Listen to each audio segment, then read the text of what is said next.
Tonight, we will talk about the longest and most important era in all of human history, the beginning of humankind, an era that lasted more than 2 million years, witnessed everything, and in which everything began. This is the story of the Old Stone Age, the old one, not the middle or the new.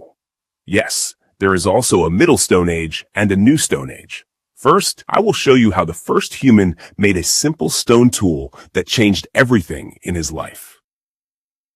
Second, you will learn how humans discovered fire and controlled it for the first time in history. Third, I will tell you about the Great Migration, the greatest adventure in all of human history. Fourth, you will learn the story of the meeting of the wise human with the Neanderthal human in cold Europe, how they lived together, intermarried, and competed until the Neanderthal went extinct and we remained alone. Fifth, I will show you the great cultural revolution when humans became creative artists for the first time. And finally, I will take you on a journey inside a full day in the life of a tribe in the Stone Age. You will live with them from morning until night, hunting, cooking, playing, rituals, and sleeping. You will see how life was harsh but full of love, cooperation, and joy despite the hardships. 2 million years ago, humans were just cute, naked creatures walking on two legs in the vast African plains full of dangers. Around them, predators hundreds of times stronger than them. No houses to protect them, no fire to warm them, no F-35 plane to defend them. How did this cute, helpless creature transform from a hunted prey afraid of its own shadow into the master of this vast planet? This story will teach you great lessons you never imagined before in your life. Lessons about creativity and innovation when humans face the impossible and do not surrender to great hardships. Lessons about cooperation and teamwork when life is harsh and there is no place for the weak in it. Lessons about curiosity and courage when a human decides to explore what is beyond the unknown horizon. And before we begin, if you like the content we present here, even a little, do not forget to press the subscribe button, put a like, share the video with your friends, and tell me in the comments from which country you are listening and what time it is now. And if you are listening early in the morning, get up and make yourself a cup of hot coffee, and woe to you if you put sugar in it and then remove it. But if you are listening at night before sleep, do not get excited and get up to make coffee. Relax and close your eyes and go to sleep. Here we go. Let's begin the journey. Part 1. The first tool. The moment that changed everything. Exactly 2,300,000 years ago, in a place called today Kenya, East Africa, the sun rises over wide green plains stretching to the far horizon with no boundaries. Huge acacia trees spread here and there, and giant animals graze the grass calmly. Giant elephants, tall giraffes, and endless herds of zebras and fast gazelles. But this peaceful, beautiful paradise was in reality full of danger and death in every corner. Hungry lions hid in the tall grass, waiting for the right moment to pounce on their prey. Cunning hyenas roamed in large groups, looking for any weak creature to tear it to pieces. And in this harsh world full of brutality and blood lived a small weak creature called Homo habilis. This name means in Old Latin, the skillful human, and we will soon learn why they gave him this exact name. Homo habilis was short. His height did not exceed 1 meter and 30 centimeters. His body was thin, weak, covered with light hair, and his face resembled apes more than modern humans. His brain was relatively small, but slightly larger than the brains of the apes that lived with him in the same place. And on an ordinary morning in that ancient time, something happened that would change the course of all history. A young man from the Homo habilis tribe, let's call him Caro, was sitting near the bank of a small river. He was about 20 years old, his body thin from lack of food, and his eyes looked cautiously in every direction. In front of him was a large piece of black volcanic stone, and in his right hand another stone, smaller and heavier. He had been extremely hungry, For 2 days he had eaten nothing but some dry fruits and bitter roots. Yesterday, he saw a huge lion devouring a zebra hundreds of meters away. After the lion was full and left the remains, hyenas and vultures came to eat what was left. And when all the predators left, Karo and his tribe approached the place cautiously. They found large bones still with bits of meat on them, but the problem was that they could not break them with their hands. The bones were too solid, and the meat stuck between the joints, and human teeth are too weak to tear it. And inside the bones was something very precious, the fatty marrow full of calories and energy. But how could they reach it? Here an idea began to form in young Karo's mind very slowly. He remembered that once he saw a stone fall on another stone and it broke into sharp pieces. What if he tried to do the same thing himself? What if he struck a stone against another stone to make a sharp piece that cuts meat? He held the small stone in his hand and struck it against the big stone. A loud sound. Nothing. He tried again. A small piece flew off. A third, fourth, fifth strike, until his hands began to hurt. And suddenly, after dozens of attempts, something astonishing happened. A large piece broke off and fell to the ground. Its edge was very sharp, like a knife.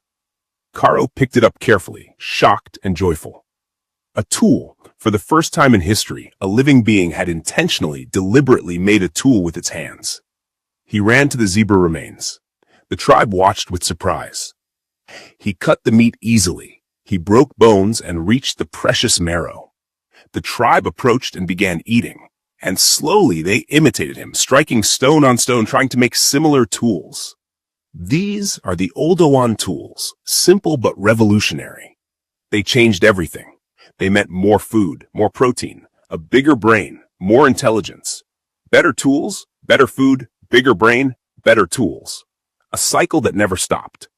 Tools helped them cut meat, dig roots, shape wood, and make more advanced tools. Over thousands of years, tools evolved from simple broken stones to finely shaped knives, scrapers, hammers. Humans were no longer weak prey. They became intelligent problem solvers. But tools alone were not enough. Something else was waiting. Fire. Controlling the blazing beast. Hundreds of thousands of years passed. Humans evolved into Homo erectus, taller, stronger, smarter. But they still suffered from a huge problem. Cold. Nights were deadly, darkness terrifying, predators roaming. Fire existed in nature, lightning fires, volcanoes, and humans feared it. But slowly they approached it, learned its warmth, its protection, its taste on burnt meat. Eventually, they carried burning branches, trying to keep them alive. Then came the night everything changed. A freezing winter night, a tribe of Homo erectus shivering in a cave. One of them, Zorro, tried to start a fire with wet branches. Nothing worked. Out of frustration, he struck 2 stones. A spark. Again, another spark. He struck faster. Sparks flew, and suddenly, a flame caught in dry grass. Fire. The tribe gathered around it, amazed. Warmth, light, safety. For the first time, fire became the center of human life. It allowed humans to cook, giving massive energy boosts, making the brain grow. It repelled predators. It let humans live in cold places. And with this power, humans began to think beyond Africa. What lay beyond the horizon? This question started the greatest journey ever, the Great Migration. Part 3. The Great Migration, a journey into the unknown. 2 million years ago, all humans lived only in Africa. But climate changed, food decreased, forests turned into savannas. Tribes moved north following animals. Slowly, generation after generation, they left Africa without realizing it. Homo erectus reached the Arabian Peninsula, the Levant, then spread into Europe and Asia. The journey was harsh and deadly. New climates, new predators, new terrains. Many died, but the strong survived and adapted. In cold places, bodies became shorter and stronger. In hot places, taller and slimmer. Over long periods, new human types appeared. Neanderthals in Europe, Denisovans in Asia, and more. And in Africa, a new species emerged, Homo sapiens, the wise human. Part 4. Homo sapiens and the meeting with Neanderthals. About 300,000 years ago, Homo sapiens appeared. His brain was different, capable of abstract thought, complex language, imagination. He could cooperate in large groups thanks to shared beliefs, myths, and stories. About 70,000 years ago, a cognitive revolution occurred, a leap in creativity. Tools became advanced, art appeared, rituals began. Homo sapiens left Africa again, but this time consciously and rapidly, reaching India, China, Indonesia, Australia, and Europe. Europe was home to the Neanderthals, strong, intelligent, cold-adapted humans who lived for more than 300,000 years. They cared for their sick, buried their dead, made ornaments, used tools. When sapiens arrived, the meeting was calm at first. They exchanged knowledge and even intermarried. Today, we carry 1 to 4% Neanderthal DNA. But competition grew. Sapiens cooperated in large groups. Neanderthals lived in small ones. Sapiens took the good lands. Hunger and cold weakened Neanderthals. About 40,000 years ago, the last Neanderthal died. His species vanished, but part of him lives in us. With no rivals left, Homo sapiens began creating like never before. Part 5. The Cultural Revolution, Art and Spirit.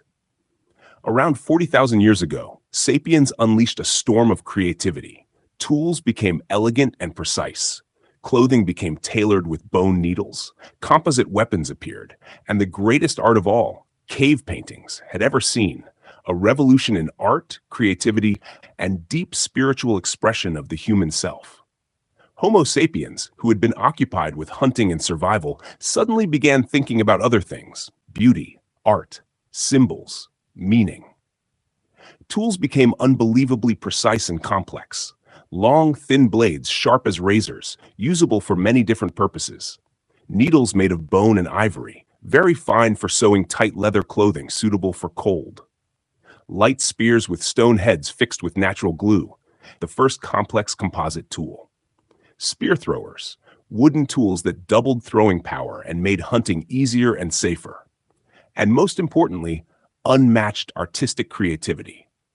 Small figurines carved from ivory, stone, or fired clay, the most famous being the Venus figurines. Statues of women with full bodies and exaggerated features, hundreds found from France to Russia, some very small, hand-sized, some larger.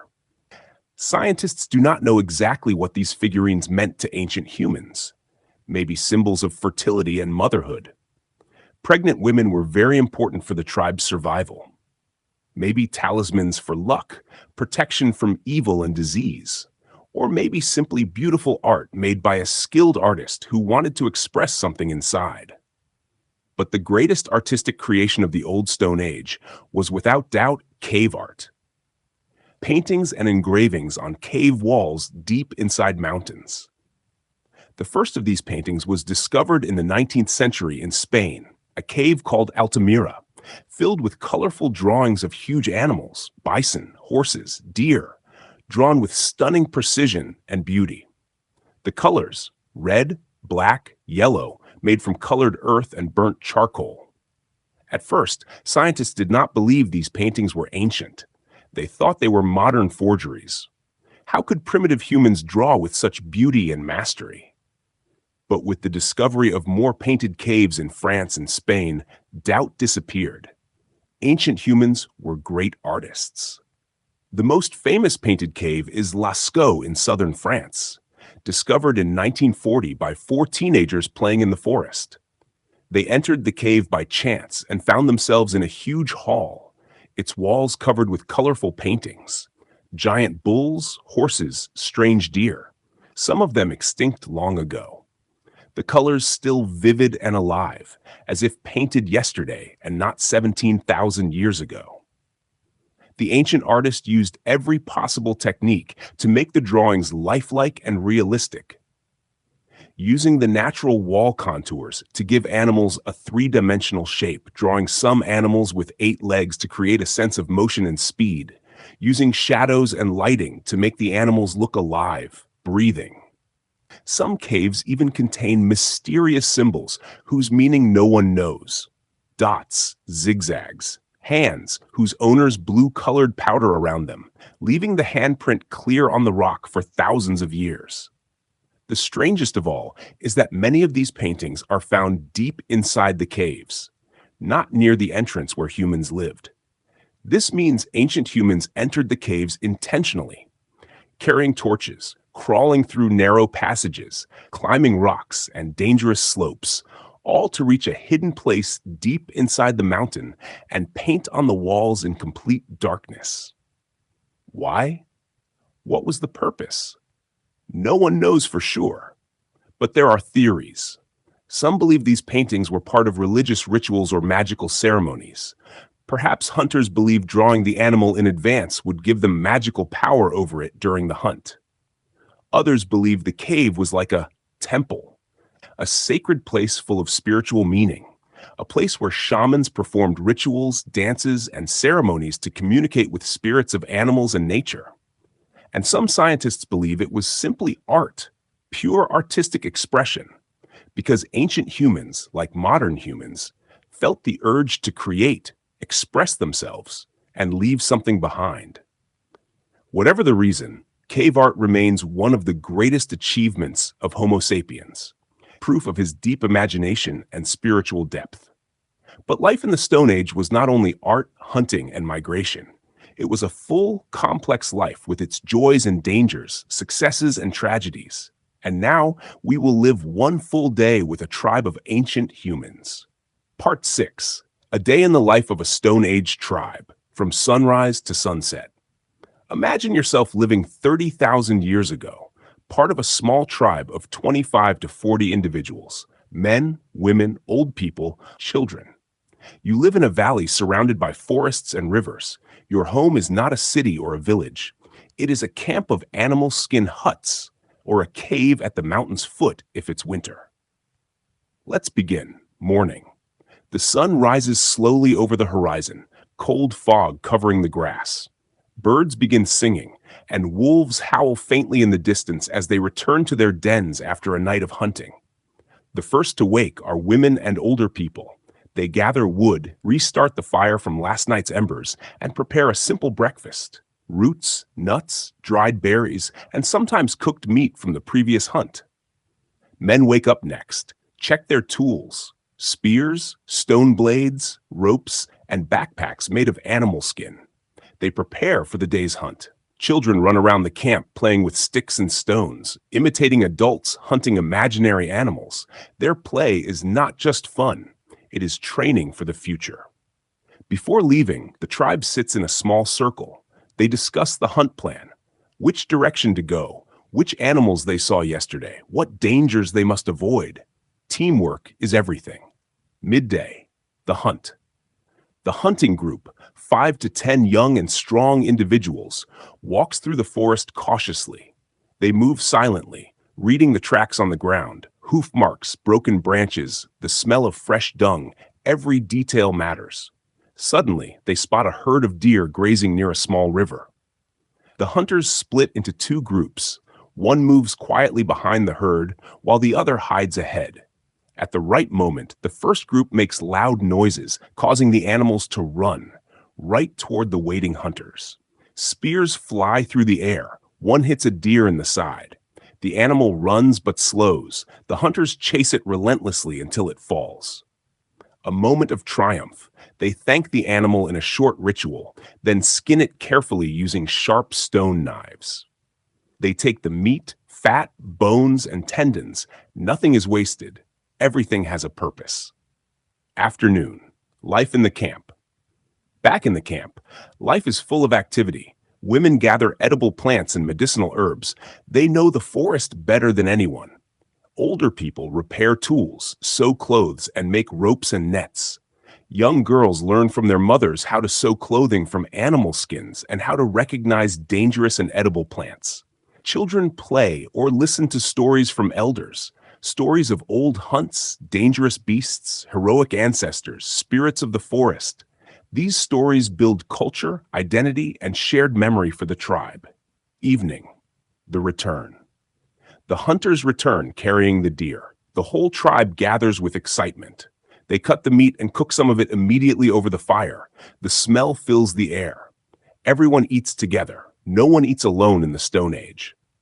After dinner, adults sit around the fire, talking, laughing, playing music using bone flutes and wooden drums.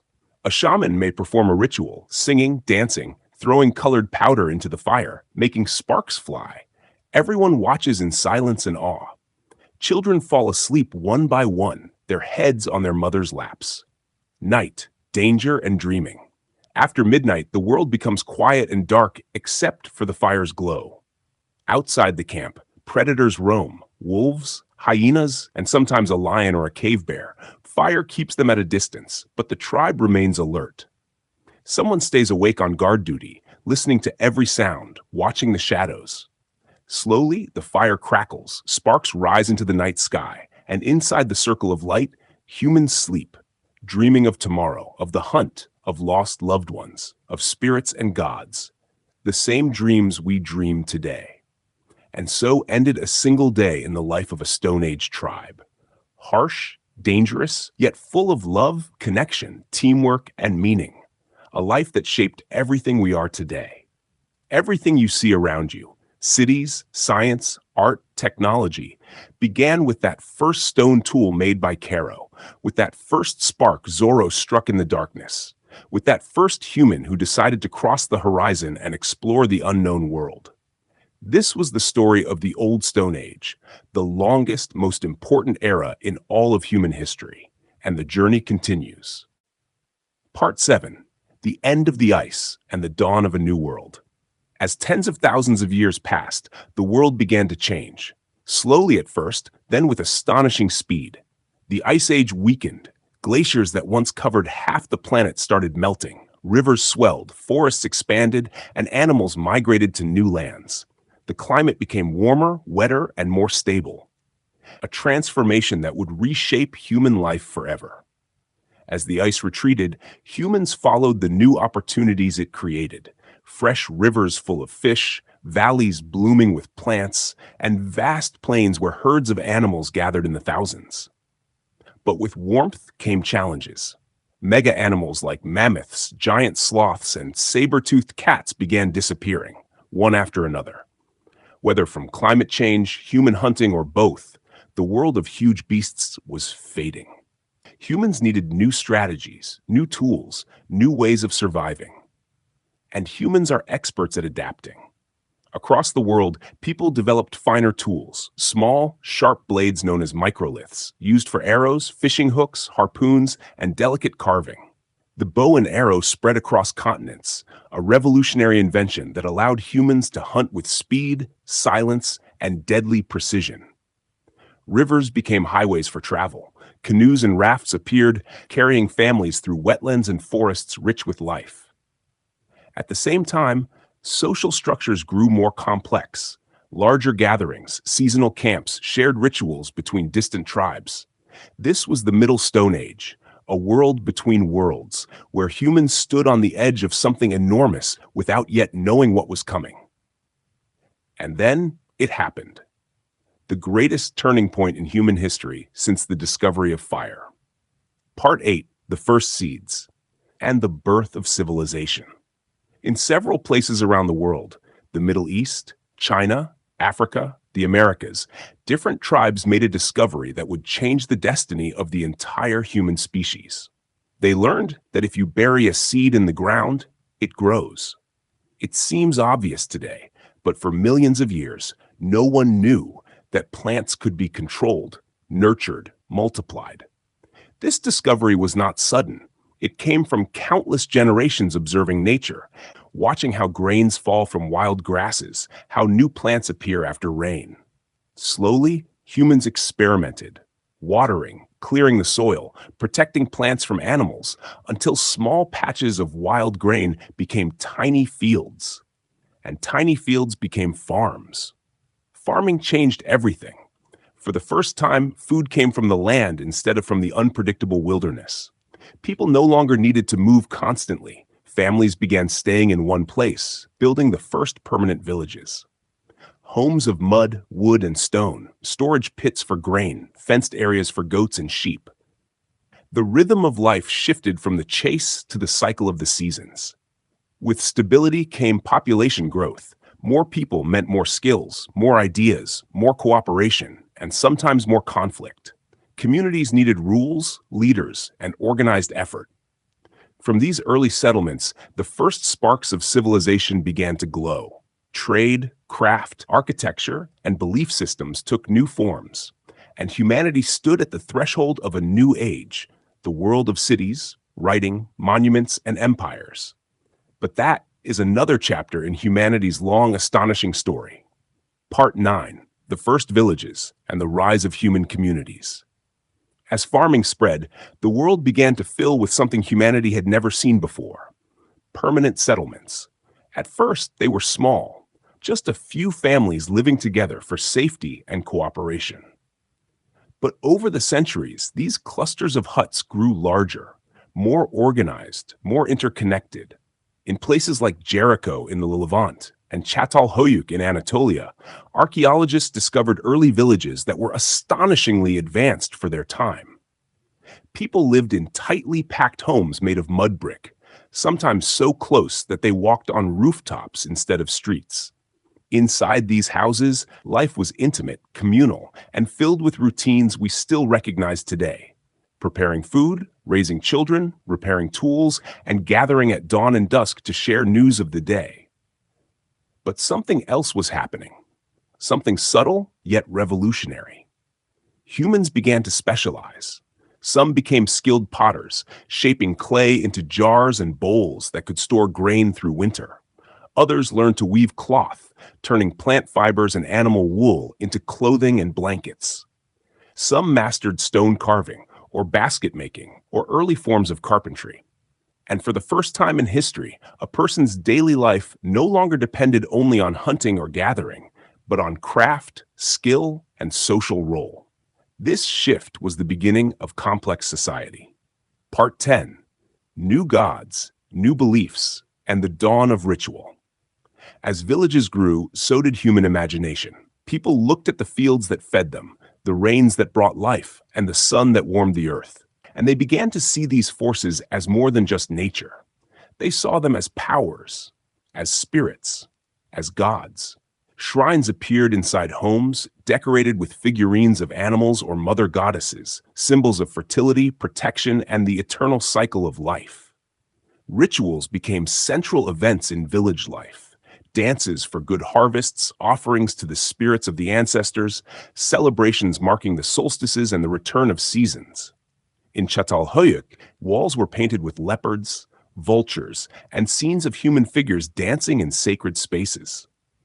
Some homes even contained carefully arranged ancestors' skulls, honored, decorated, and placed in special alcoves so their presence would protect the family. For early humans, the boundary between the living world and the spiritual world was thin. Every storm, every birth, every sickness carried meaning. With the rise of ritual came the earliest religious leaders: shamans, healers, interpreters of dreams and signs. They held a special place in society, guiding the village through seasons, sickness, and uncertainty. Part 11: Tools that Shape the Future. Stone, clay, and fire. The more humans settled, the more inventive they became. Stone tools evolved from simple hand axes into polished blades, sickles, and grinding stones, tools designed specifically for farming life. Grinding stones crushed wheat into flour. Ovens baked the first flatbreads. Clay pots stored water, milk, and grain. And fire, once only a source of warmth and protection, became a tool for cooking, pottery, building, and transforming materials in ways ancient humans could never have imagined before. For the first time, humans were not merely surviving, they were shaping their environment. Part 12: The First Conflicts and the Price of Settlement. As villages grew larger and resources became more valuable, humans encountered a new reality: the need to protect what they had built. In the Stone Age world of constant movement, conflict was rare and brief. But in a world of farms, grain stores, and permanent homes, territory became precious. Archaeologists studying ancient sites found walls surrounding early settlements, the first signs of organized defense. Jericho, for example, built a massive stone tower and thick fortifications over 9,000 years ago, long before the pyramids, long before writing, proof that humans had begun thinking not only about daily survival, but about preparing for threats that might come at any moment. Spears became sharper, bows more powerful, and hunting tools slowly adapted into weapons of war. Yet even then, violence was not constant. Cooperation remained the foundation of life. The vast majority of early encounters between tribes were peaceful. Trade, marriage alliances, and shared rituals helped maintain balance. Humans were learning how to live together in larger and more complex groups than ever before. Part 13, Trade, the threads that connected the ancient world. As villages expanded, people noticed something remarkable. Different regions had different gifts of nature. One valley might have fertile soil, another fine quality flint for tools, another colorful minerals for beads and paint. Slowly, pathways formed, trails beaten into the earth by generations of footsteps, connecting settlement to settlement. Along these routes, humans exchanged goods, obsidian blades, baskets, woven cloth, shells, cured meats, dried herbs, and pigments of red and yellow ochre used for rituals and art. But they also traded stories, myths of distant mountains, warnings of dangerous animals, news of new inventions and tools. These exchanges made the world feel larger and more connected. A villager in Anatolia might wear beads that came from the shores of the Red Sea, carried hand to hand across thousands of kilometers long before roads, boats, or writing existed. Trade was more than economy. It was communication, memory, and the first faint heartbeat of globalization. Part 14, The Shaping of Identity, Art, Memory, and the Human Story. In these early farming communities, humans continued to do something that defined them since the first cave paintings. They created. Pottery became more decorated, swirling lines, animal motifs, geometric patterns telling stories of daily life and spiritual belief. Burial rituals grew more elaborate, bodies laid to rest with ornaments, tools, beads, and sometimes with offerings of food and flowers. These graves were not just resting places, they were statements. This person mattered, this life had meaning, remember them. Human identity was deepening. People began to say, our land, our ancestors, our stories, our way of life. And from these shared identities came community, culture, and belonging. Part 15, The Final Steps Toward Civilization. By the end of the Neolithic Age, humans had transformed the earth more than any species before them. Forests were cleared for fields, rivers were diverted for irrigation, and animals that once roamed wild now lived alongside humans as partners in survival. Settlements grew from villages into towns. Towns grew into centers of trade and ritual. And soon, some of them would grow even larger, becoming the earliest cities in human history. The age of stone was ending, and a new age, the age of metal, writing, kings, and monumental architecture, was about to begin. But that chapter lies just beyond the horizon. Part 16, The First Metals and the Spark of a New Age. Long before the rise of great cities, humans made a discovery that would reshape their world as profoundly as fire and farming once did. In certain valleys and riverbeds, people found strange, heavy stones, stones with colors unlike anything they had seen. Deep green, bright blue, and shimmering red. When placed into fire, these stones behaved differently.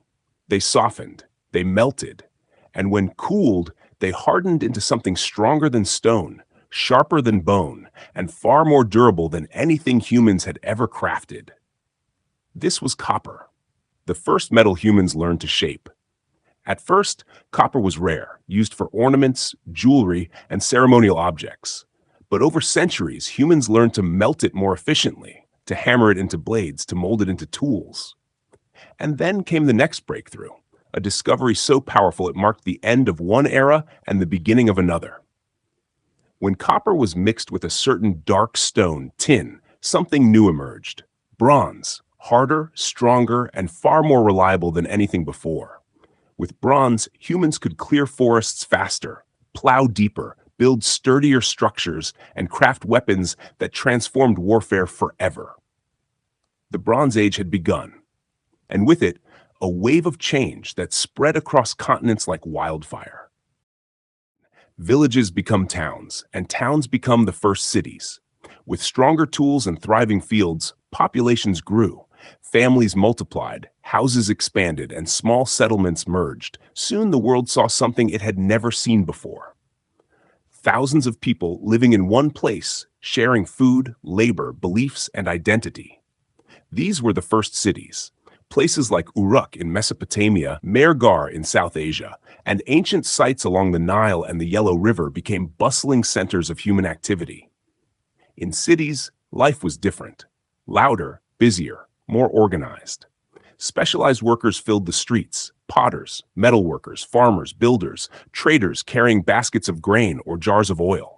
Markets grew, lively spaces where languages mixed, ideas spread, and distant cultures met face to face. Towers and temples rose above the skyline, symbols of collective power and spiritual devotion. Humanity had entered a new stage, a world defined not only by survival, but by complexity. Part 18, the need for memory and the invention of writing.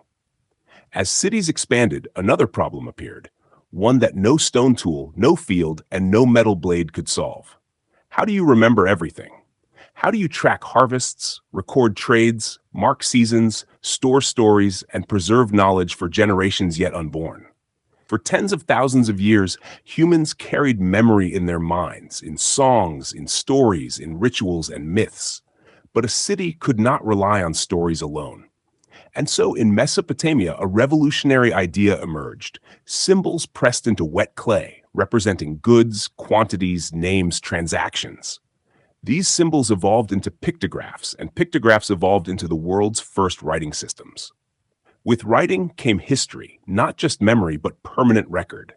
For the first time, humans could speak across centuries. And the long journey that began with a chipped stone in a prehistoric forest now stood on the edge of civilization.